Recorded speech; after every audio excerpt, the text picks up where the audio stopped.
The tall, gangly thing? Something like that Rangers comp, for example. All right, well, let's go ahead and jump right into the game. Doa and Mort, have fun with this one. Lobby A, it's all yours. Stabilize off that karma. Yeah, if you can. Those are, like you said, 2 good items for karma. It's going to be a lot of damage even with a karma 1. Nidalee is able to at least transform quickly with the Shojin, and she'll be able to do a decent amount of damage there. Rukoya, though, does have that Draven. Oh, with the dodge. Oh, that was close. That Draven nearly went down. But then you've got, you know, the blue buff. Using some of it to roll down a little bit there, just so this turn isn't quite as hectic, is a good use of your time management. You know, drop down to 40, did cost himself a gold, but bought himself some time to think. Yeah. So, and there's the karma. So does it hit at least the 1-star karma? So do you make the swap now? Because he already did hit the... so at 6, that's 72% damage, and that's multiplicative damage, so that can be really good. Wow, tough choices here. You know, given the comp, I would almost be tempted to go for the spatula. Since it's usually pretty easy to get a belt off a carousel. I was going to say, you're probably right, simply because they're in 8th place, and that gives them the option here, and none of these other items are particularly valuable right now. Trap Claw's not going to do a big thing. Already have, you know, Sunfire's not going to change a lot. Dragon Claw, maybe you could argue, but that does require you to actually hit the Garen. How bad does it feel to be Benva and like look at Insight's board and be like, wait, what? That's supposed to be a Zyra. Why did you take my karmas? You're not supposed to have that in that build. But hey, if you hit it, you hit it, and it's definitely a good little adaptation, I think, for Insight to kind of capitalize on, you know, what he's got. You know, he's got the crit karma build. It's going to be very strong. But it's got to feel bad for Benva to see that. That said, Soju looks like he's going to be able to beat it anyway. The other interesting thing with the karma here is that there's been a lot of debate right now about what's the best way to itemize karma. Obviously, you want 2 damage items. That part's super clear. But for the 3rd item, do you want another damage item, a utility item? So that's an interesting decision that right now I don't think the community is really even aligned on yet. So. Yeah, well, it's kind of like I had mentioned, too, is that usually it's 4 Abomination that you're looking for that stronger frontline. Give the karma more time, but Insight swapping out Abomination altogether and going for 4 Invoker. Now, this is a very bold decision, because yeah, it's going to be a strong Teemo, yeah, it's a strong karma, but you have 0 frontline here. I mean, your damage is front-loaded, certainly, with the items that you have in your carries, but you better one-shot everything. Because your front line is going to melt, and then everything's going to die very, very quickly. So, 4 Invokers is a risk. You got to get the damage done early. We'll see if you can do it. One of the things that will help a little here is that Teemo getting the Shojin and Invoker means he can cast quickly and do the attack speed slow. Rokuyo's view. There we go. I'll get that name right at some point in the tournament. And they're playing 6 Forgotten and 4 Mystic, able to work that side synergy in, which is going to make them extremely resilient against all the AP boards in the lobby, which have kind of become the go-to sort of AP versus AP. A lot of people going AP right now. Oh, runs into Insight right away. Poor Insight. I don't know if he's going to be able to beat this one. What I really like about this build is that you've got the 4 Mystic going, which again, basically that extra magic resist makes every point of health you have more effective, then combines that with the Bloodthirster to make sure that you can get back that very effective amount of health, and combines that with the Taric, and just it's a very powerful Draven. And then top 4 not yet decided, but it feels like it's going to be probably in the next round or 2. Meanwhile, like you said, Kivik's win streaking up on top. Soju's still very much in it as well. It's going to be Exniamo. I hope I'm pronouncing that right. Exniamo taking on Kevi Zhao there. Draven v. Draven. Yeah, like you said, 3 Draven players in the top 5, it looks like. So. Yeah, that's kind of crazy. Huh. Draven 2, though, seems to be better than Draven 1. It turns out another Draven hot 2. take. Yeah, what do you know?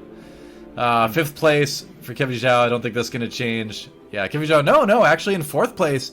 As, no, Rukuyo, wait, that just switched like 2-3 times. Anyway, Rukuyo in 4th, Kevi Zhao in 5th. I think right now this is what people believe is the S tier comp. If you can hit Draconic early and end up with a board like this, very powerful Zyra, a lot of lockdown with the Ashe, you get the Nunu to eat the big tanky targets. This is a very powerful comp.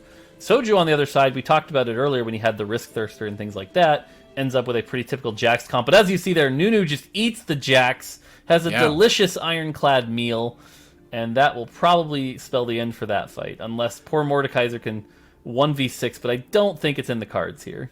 Yeah, he's getting a little bit juggled there, and even if he didn't, Volibear would be coming in to remove that shield anyway. So. You're looking at one-shot potential, and unfortunately the Shadow QS reduces Jax's HP. So we expect that something's going to one-shot that Jax eventually to the point where Risk Thirster isn't going to be able to save it. Definitely seems possible. Alright, so he gets a Shroud on the back line like we expected, able to place that when the round began. Let's see what happens, though. Nunu 3 is just going to be eating everybody. Oh, didn't eat the Trundle, though. Trundle able to actually ult the Nunu 3, which made a big difference here. And, ooh. Alright, never mind, Cyrocast. Oh, it's over. A comp that's been kind of floating under the radar a little bit, Admirable. Yeah, and really kind of hit an interesting stride in this most recent patch with Kled taking a buff. Kled's able to kind of really pick up a lot of AD items and actually be a carry, which is like the first, I'd say like 1-star carry that's kind of crept up since the start of this. Vladimir was there for a little bit. There was like some... Yeah, absolutely. If there's one thing that's been an unsung storyline of something that has been a positive development in Set 5 was the very subtle rise of 3 costs. You saw, of course, the domination of really powerful 3 costs in the middle, like Lux for Redeem, for example. But with the rework to Nidalee to gain, to become sort of an attack speed carry of some sort that has the 4th damage deal magic bonus damage has been very huge for stabilizing your early game boards. The Dawnbringer buff actually works very... And as you mentioned, Azarn has done a good job of preserving life total. It could be worse. Look at Emily Wang right now at 62 HP, which we'll have to catch up with her later on. Look at that. A triple. Being able to 2-star all 3 Draconics that were on Zarn's board. Really good end to stage 2. Big fan of the Forgotten Tree. If you tune into her stream, she's playing it like 50% of the time, finds an immediate shadow tier, and is looking for an opportunity to combine that with a Rise and make blue buff. And you can see the roll down. She's pretty much ride or die Forgottens at this point, not really accumulating any other types of units outside of Rel. Still looking for her 6th Forgotten unit, finds the Thresh 2, already has made Katarina 2. I only see Vayne and Warwick as the non-Forgottens, and Emily doing a little check. Which one are we missing? You're missing Victor, I believe, which is a crucial aspect of Forgotten, given the recent buffs to Victor, which has made him... Yeah, and also kind of depends on how Father of Shalom rolls as well. If he's refreshing a shop and hits Mordekaiser is also a very good item holder of the Dragon's Claw and the Ionic Darkspark. If he finds a Warmog, it's another reason to go ahead and lean into that direction. But I am curious to see how this rolldown is going to go. Not too much to work with, just a little bit below 30 if you count the bench value.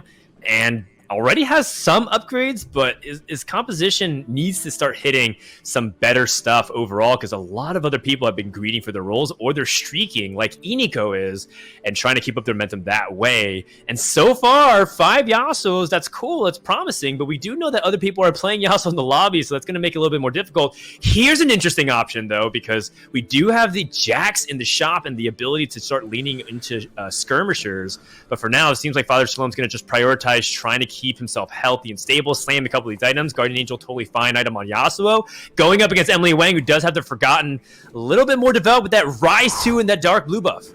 Yeah, the very dark on Rise, on a 2-star Rise, no less. And really, that's where you see this Guardian Angel perhaps having a chance to get back into this. And I really have to credit... Pretty much any items. It was flexible as a support unit as well as a carry. It was something that you can roll down for, something that you can slow roll for in 3-star. It was just a ton of different flexibility to it. And it turns out that... Prine's board? Prine has sold everything. They didn't use an item either. Yeah, I think this is Prine essentially conceding and saying, you know what, it's in 8th place. I'm just going to go ahead and accept my fate.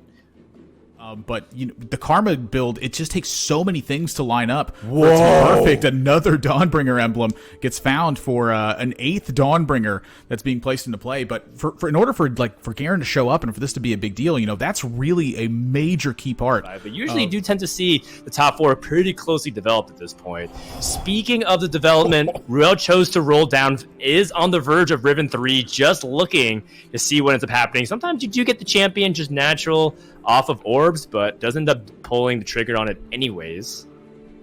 It does have a Sunfire Cape to boot. Maybe trying to sneak it in there too, so the other players aren't taking as much of an observation of it. You notice it doesn't combine. That final capping point, they get their 3-star unit. They get that last item they were looking for. The skirmishers can fall off if that's the case. So you're supposed to leverage that life lead, but Peel to Pi has been able to hang on. And so looking at this fight right here, neither of these players are getting eliminated right now, but you're looking at the 2 players who looks to me like they're going to try to win this lobby, and this Riven is going absolutely nuts. Yeah, just unchecked. Doesn't matter if you don't have Bloodthirster Sustain. Just raw damage and frontline to stall for days. Ends up getting another huge win. Iniko out. Well, Goobums join him. He does have this Pantheon going up against a Draven. That damage reduction is so huge. And the Battle of the Tanks will outlast. And Iniko is the only player eliminated before the Stage 6 carousel with the final 5. Our top 4 has been set. It's positioned well by support units. They're in the right spot. But Riven switches over to the right side. Ends up not switching. Thought Ruel was going to bait. And is that going to be the difference maker? Because the key is whether or not this Zyra can be safe enough from the Riven. Karma's still in the backline, back center to be away from it. The Volibear casts, gets the ability to cast onto it. Riven's under the back line. Now gonna chop down the Zyra. Now it's down to the Garen and the Scion. Riven's still barely alive, chopping down with their last breath. And now it comes down to Scion versus Karma. Karma misses the cast. And that is going to be a win for Zarin, even though the gamble for Ruel paid off and having the Riven swap was not enough. And good solid play from Zarin. A little bit of we always do, Necra. Thank you. And here we go, on board with Robin Songs as we get started with our third game of the day, Mort. And so hopefully we see some of that smart. So like we're talking about tournament play. Yeah, well, I mean, we talked about it like today, especially like you can get by with a lot of not top 4s, honestly. So we'll see what he decides to go with here. Nidalee 2 this early is really strong. Right. And the other thing to note here is Nidalee only needs to cast once. So Shadow Locket is not that big of a drawback. So now you've got a champion who's got that 45% dodge rate, but also an extra 50 armor and MR, the extra health from Dawnbringer. So if you can get some items on that Nidalee, it can do a lot of damage here. Unfortunately, up against the Shadow Sunfire, which is almost one of the things you're most afraid of as a Dawnbringer player, because that extra strong burn just takes you down, and there's nothing you can do about it. Which is actually great if you're itemizing Nidalee. Otherwise, Shojin's is obviously one of the most useful items you can build in the game just in general right now.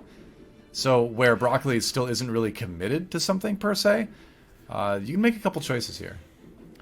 Okay, right. So Broccoli doing something that you usually only see with 2 builds. You see this with Forgotten, and you see this with Skirmisher. And this is the roll down at level 6, all your gold, all the way down to 0, to try to hit that 6 Forgotten or 6 Skirmisher power spike. Unfortunately, doesn't hit the 6 Skirmisher power spike, which now puts them in a pretty rough position where they have no econ, didn't hit that big power spike, and aren't going to really run away with it unless they can find that 6 Skirmisher. Yeah, missing the Udyr and didn't hit the early Jax or anything like that. So kind of having to rely on the damage from 2 Dragonslayer and just all the shields the Skirmishers get early on. Looks like it might be enough. Oh, that Abomination's scary, though. Warmogs and Runins. I think they might be able to just raid boss DPS it down. Yeah, that works. Aerostorm takes a hit there. So far this game, a spatula and a lot of decisions to make here going into 4-1. Yeah, this is a really... does hit the Aphelios, which is going to be good. But again, with the Aphelios comp, even at this point, getting a 2-star Aphelios at 4-1, it's usually not enough by itself. Aphelios, in Reckoning, kind of needs a lot of support going on. You need that Rel to protect it. You need that really strong sort of front line. The Mystics, the Kindred is another big piece of that composition. Once you have all that, this comp can actually be the best comp in the game. Right. But he's still a long way off of that. So, unfortunately, that 2-star Aphelios isn't going to be the spike he needs necessarily to stabilize. Wow, check out Aerostorm. He actually just hit a set 3, and he has the Abomination spat on set, and he's got the Zyra 3. So 20 HP, yep. But this is a board that can absolutely come back at this point, and he might just knock Soju out.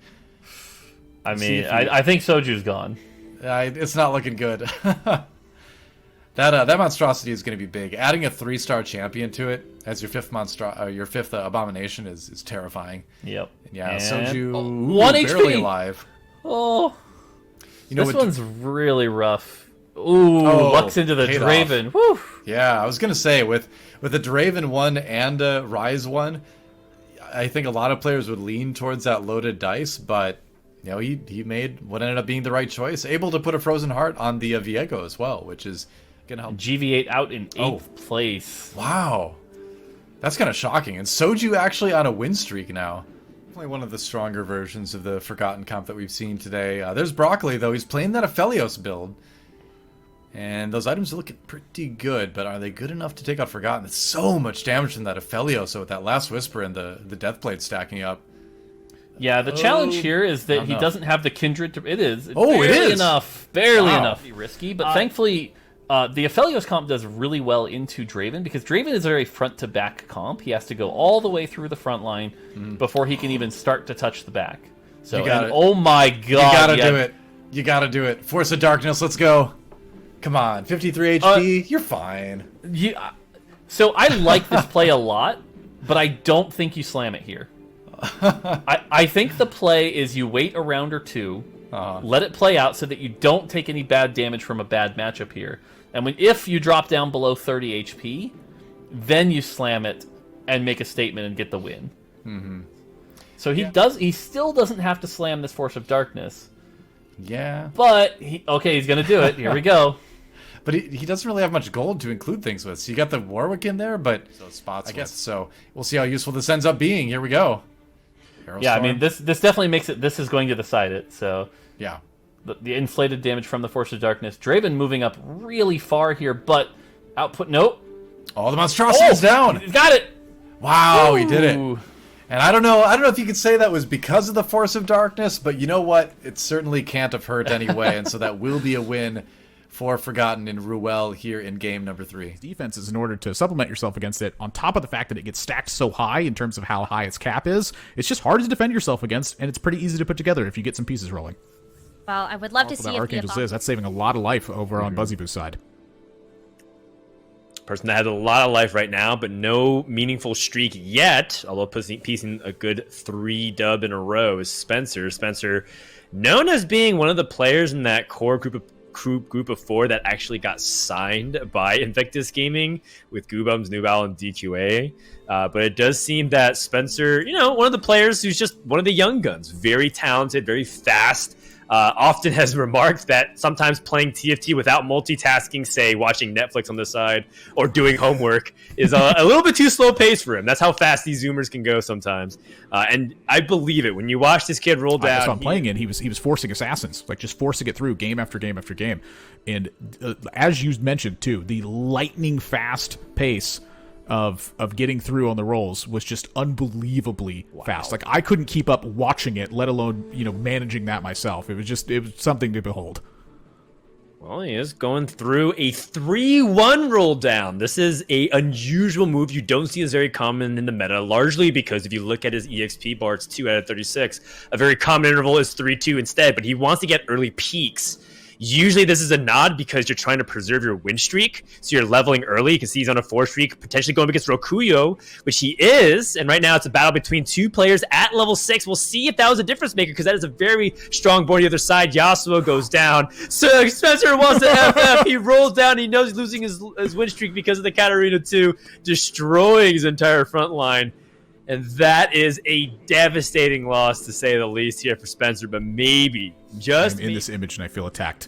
I also wanted to highlight the excellent point you made about the Taric and how powerful it is right now. It's not only having a large portion of healing, again, 500 to the whole board, it's also granting you 50 armor as well. So if they're not clearing out that front line, they're not getting through it. You'll notice, again, the Katarina, this is really one of the big factors here. But the Vayne, it's having a lot of damage pull out, just not able to really get it through there. The Nidalee having some dodge tacked onto it as well. Taking a loss here from Rokuyo, who's up to 7 on 3-3, by the way. So that Rokuyo having a big win streak, still at 100 as well with that composition. And so leaning into the carry that you've gotten early, and that early 2-star Katarina, it got nerfed for a reason. Find an early a stage 3 Viego? What?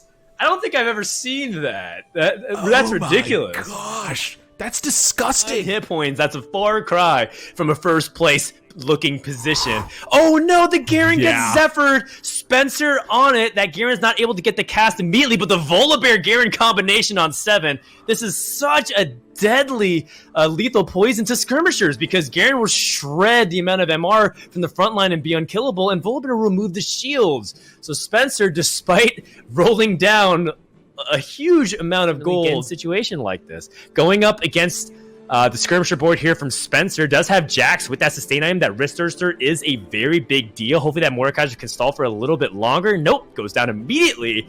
And now you're starting to see the rise of another composition. Uncontested Skirmishers getting a huge, very easy power spike. And with that, I feel like our top 4 is almost very clear, with Prime taking a nasty loss. And there you have it. Before the Stage 5 carousel, 4 players are dead, Admirable. Yeah, and the player's goal at this moment, because everything's kind of shaped together. This Kindred is going to take this Redemption right now, and everything is going to hope to work out. Here we go against Spencer right now. That Viego is in a very nice spot, but it's going to hit that Rise first. Yeah, which we'll see. Rise turned around immediately with the 180 no-scope straight to the dome. And Rise getting 2 big stuns to stall for Draven, but Draven 1 is just a little bit too weak at this stage of the game. Quite frankly, this looks like a very good 4th place. It is Exacties, 20 damage. I really think that the healing part is really that big of a change, but, you know, is the Viego going to be that big of a change? Your comp doesn't really support a Viego, it feels like to me. Right. That much. But it's still a Viego, too, a very powerful unit. And so here we go. Zephyr's abundant from Spencer's side. 3 units get Zephyred into the air, but the Garen is not one of them. So it's going to set up the mark here, and then Karma's going to see if he can bash down the rest of these units. Gets stopped by the Kennen in that bottom line, and the Lux going untouched, but really just the rest of Spencer's team just falling apart here, not able to chew through. Looks like a very strong candidate for top 2, maybe even the first place, and the fact that he hit that easily was, very important. Goes for the last second swap. And due to the nature of it, Rukuyo ends up swapping the Rise back. Very smart. Look at how the Rise instantly 2-taps the Karma in the back line. And that should be enough to swing the fight. But we'll see, because Nidalee's still in the back actually doing a ton of work. Garen still refuses to die. Hold the phone. How much work can this Garen actually do? Is this legit a 1v9 or a 2v9 with that Nidalee working in the back? It's going to be Garen versus the world, and you know Garen's a really good unit, but I don't think he's that good. All of a sudden, we have a game on our hands. We're going to stage 7 to determine it all. Yeah, and honestly, this is a pretty tough spot here for Azarin as well. You know, you saw them consider just the complete stacking in the corner as an idea, but you're talking about there's a Diana, plus there's a Rise Assassin as well. So when you stack up to a Rise, that cluster that gets reset to the whole board, A, it hits really hard because Rise is an Assassin, but then B, it hits more stuff because everything's clumped up. So I'm actually not sure what the right approach is here position-wise from Azarin's spot. I think that they went for the right idea to try to trick your opponent. But I think with 4 Revenant Spatulas, I think if you bury everything in the corner, it feels pretty tough to chew through everything and have it necessarily succeed. Finds a Nikos as well to go along with this, as well as there's a Volibear sitting here. Holy smokes, there's so much going on in this. I feel like... So they do the same exact thing no matter which side you go on. Karma feels like she is doomed. She goes to the left side for the Diana because it deals less damage. Or does it? Here it comes. The backline access. All 4 assassins. We dropped 6 Forgotten to get to this point. Whoever wins this will win game number 4. Garen's already going to the back line, though. And Nidalee is also working on everything, too. But just look at the backline DPS melt. And when it comes to the frontliners of Garen, he does have a lot to work with. It's down to just Rise and Katarina, and I don't think it's going to be enough to take down this Garen. He just is so strong, he's unkillable. He is the victorious God King. Unless Rise can go for the chain stunts, I don't think it's going to be enough. Good game is called, and Azarin's going to win game number 4 here in day 1 of the Reckoning mid-set finale. Your buff in there too. I don't know. Maybe it's Darius going away in 5.5, but either way, something else to think about maybe as we go into this next game. All right, well, it's game 5 now. Again, I talked about this a little earlier in the broadcast, but like getting a Katarina early is so powerful because of the damage she can spread out. And again, from Azarin's position here, all you need is like not 8th place. Right. So being able to play this Katarina, if he can get like, say, a tier from the armory here, just running a blue buff Katarina, it's so powerful. It's basically a top 6 by itself as long as you play it correctly. Scary position here. And like you said, with no Shojins or anything like that, like this Vel'Koz is going to hit hard, but that's about it. It's going to take a long time to cast. You've got to stall for it, and any burst is going to knock it down. So bit of a roll down going on here on 3-2. Who does find the Ivern? That's nice early on, but do you dare go for the double sacrificial gauntlet on the Vel'Koz? I'd love to see it, but I don't know. That's a lot of damage being done when Vel'Koz casts. But again, if you have 2 of them, the idea is that you only need 1 cast, right? But, you know, maybe... Oh, Final Whisper. All the other redeemed units like the Syndra, the Lux, do a little bit of extra damage once it casts. But again, at this point, if you're going to top 4 with this, you definitely need a third item to get that Vel'Koz to cast quicker. He's got to be a little worried there. Yeah. Gia on the Viego. Definitely don't mind it, since he has a chance to come back, of course. If it doesn't work out the first time, decides to grab the Warwick. That's not going to work out, Viego. You should know better than that. But alive to try it again, and did it give the Draven enough time here? Draven v Draven, but it's a Draven 2. Woo! The Draven 2 will win it. That was close.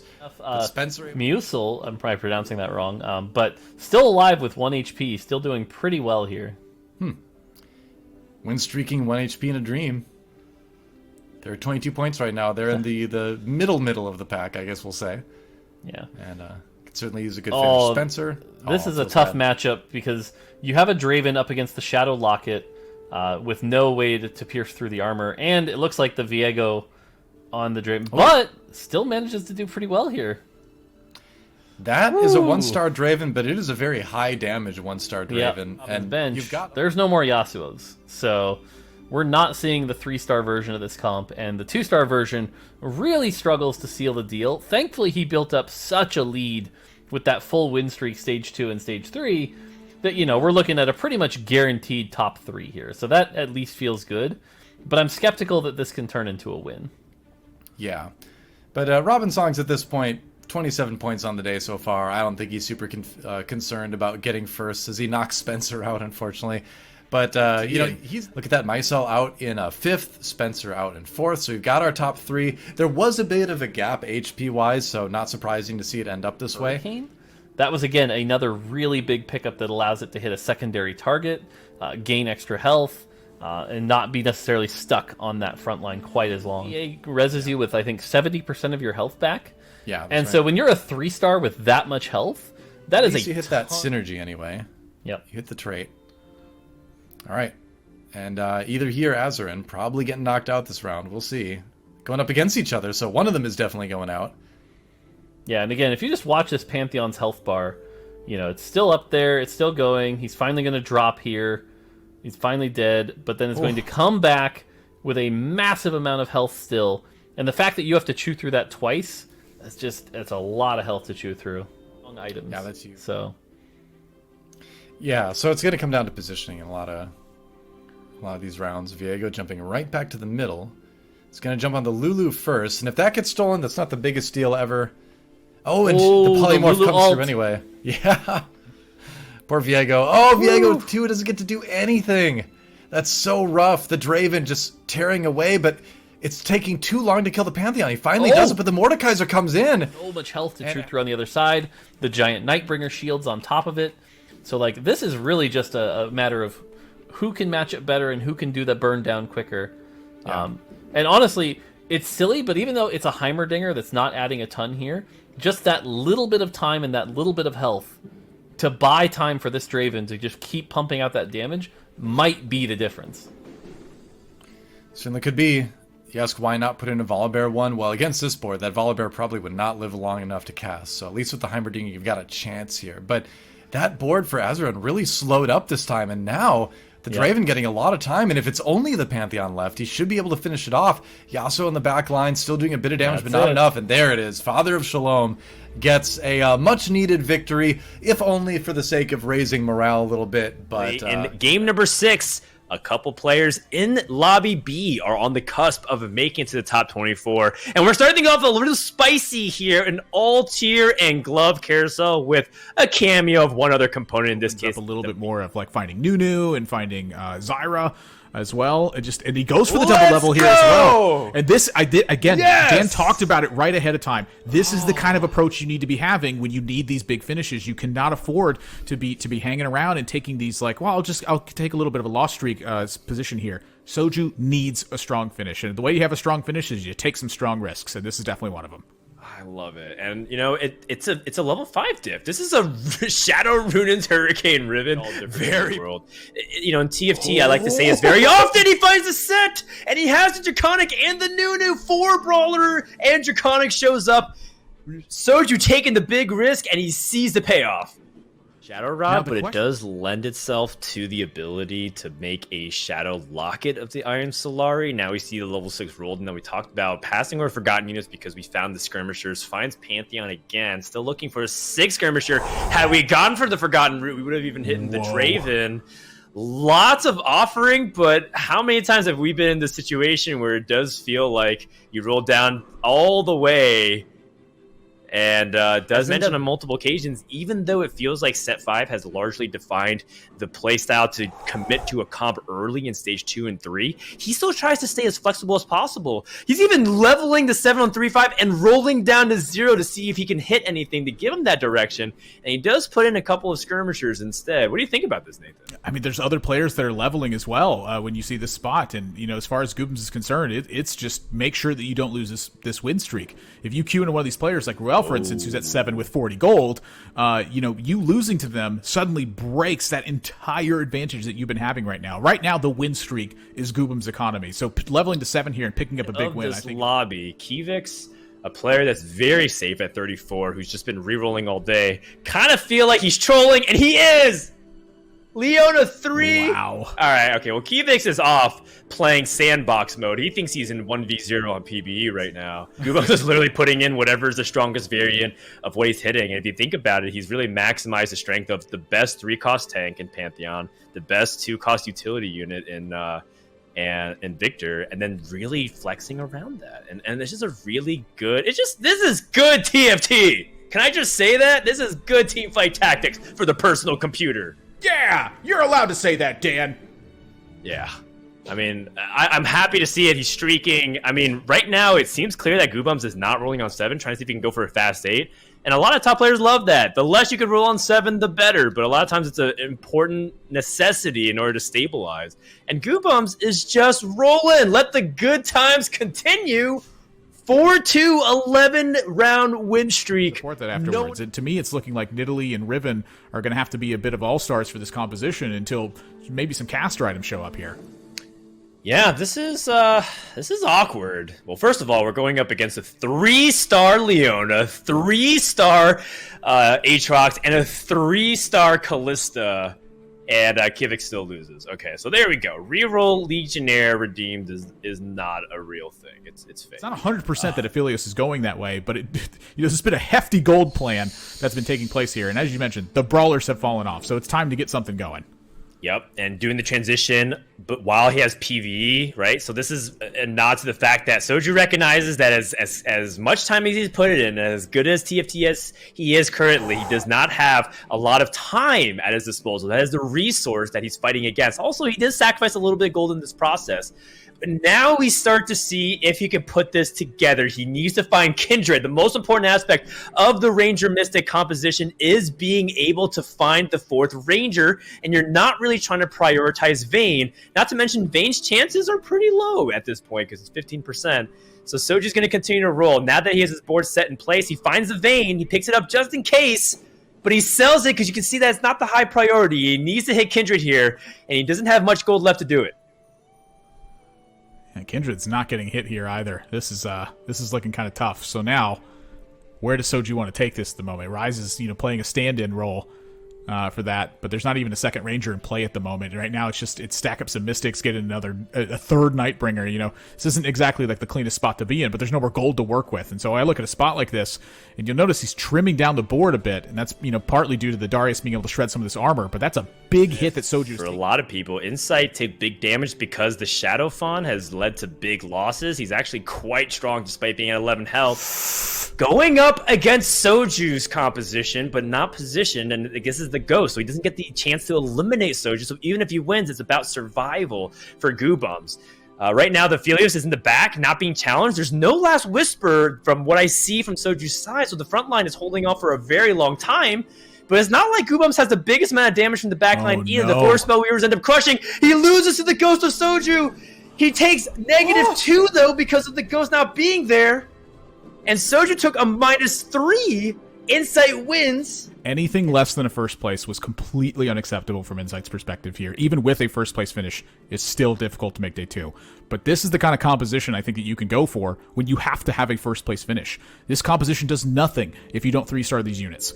If you 3-star them, though, it's a very difficult composition to beat, especially if your items are just pretty decent, which they are. So for Insight here, this is a very realistic possibility of a first-place finish, because Hecarim just does not get chopped down by this unless there's armor shred that's taking place very consistently. You'll notice this brand still alive at full health. It's slowly whittling away at everything. The attrition on this fight is so strong. Insight has a real opportunity to finish first place in this one, and anything less is completely unacceptable. Imus Voidsins, they're out in second now. It's Ruel. It's the only opponent left. I mean, Insight is going to try to give it a run for its money, but I do have to wonder if he's rolling a little bit too much on 7. I do feel like we've had an opportunity to go to 8 and maybe start teching in more things. I mean, that is part of it, right? Putting more Mystics in gives you more magic resistance so that you be stronger against the ability power comps. But for better or for worse, we are refreshing until we are broke. And you're going up against the Dawnbringer composition. Just have to highlight once more how well Ruel has played to get to this point. Being able to flex and just slam for tempo, right? The idea is that you don't really get to greed for best in slot items a lot of the times with your carries, and instead has the Thieves Gloves, has an opportunity to finish off the Insight right now. Insight does have those extra units, though, thanks to the Shadow Force of Nature, so that's probably the reason why he felt really comfortable being able to put so much reroll emphasis onto his board, and as a result is going to be able to beat the current board of Ruel. I don't think Ruel has a way to answer this right now. It's pretty so close. Go to 9 and try to find Volibear too. It was pretty darn close in this situation, though. The fact that the Karma got shredded at the very end was really the big difference. But, a couple of different shots in that Karma could really change things. But I am a little bit worried about the idea for Insight that, just 1 or 2 strong hits from Ruel's side, as well as just the efficiency of the way the items are going to be panning out here, could change the entire game. So I'm kind of curious to see how Insight can fight this in the most efficient way possible, because now Ruel has matched up the board. They're also at level 9 coming into this. So completion of units here is a massive change if that's something that can take place. Absolutely. Completion of units, 2-starring your legendaries, finds Garen 2. Ooh. Garen 2 is a big deal. He's going to wait for the last second in order to complete that 2-star, give the fewest amount of information reaction time. I guess just wants to go for it right now. Has an opportunity to place the Zephyr in a good spot. Does not move it whatsoever. Viego on the left. He's thinking about whether or not he can use this Reforger, but that is going to be potentially the last fight if he can get the win on Insight here. Otherwise, we have to go for one other fight. Garen is still not really casting because of the Shroud onto his frontline units. Karma finally working on the backline. Brand is dead. But still, do we have an answer to some of these 3-star units that are coming onto the board? It looks like we probably do. There's not a lot of damage remaining. Garen finally goes down. It's just up to the Hecarim to be able to hold off everything. And Ruel has done it. Able to lock out game number 6 with a win with an unusual version of the Dawnbringer comp. Not greeting for best in slot items. And being able to end their day number 1 on a high note. So much practice. And let's pull that up for you. These are the 24 players advancing to day number 2 of the Reckoning mid-set finale. INTC finishing out the day with a whopping 47 points, Frodan.